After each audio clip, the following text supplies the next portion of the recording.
early on in some of the public discussions about Neuralink that I overheard between Elon and various podcast hosts, et cetera, there were some lofty ideas set out that I think are still very much in play in people's minds. There was this idea thrown out that a chip or chips could be implanted in the hippocampus that would allow greater than normal memory abilities, perhaps. That's one idea. Sure. Another idea that I heard about in these discussions was, for instance, that you would have some chips in your brain and I would have some chips in my brain, and you and I could just sit here looking at each other or not, nodding or shaking our heads, and essentially hear each other's thoughts. Sure.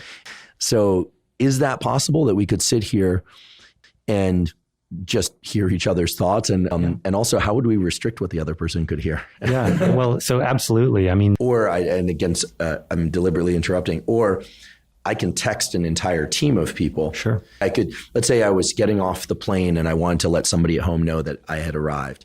I might be able to think in my mind, think their first name, which might cue up a device that would then play my voice to them and say, just got off the plane, I'm going to grab my bag and then I'll give you a call. Right. On their home Alexa.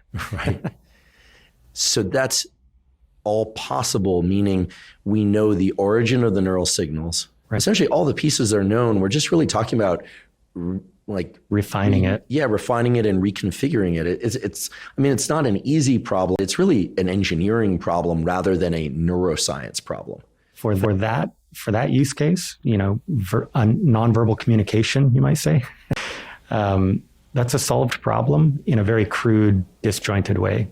So some labs have solved, part one of it. Some labs have solved part two of it. There are products out there that solve, say the implanted bone conduction part of it for the deaf community.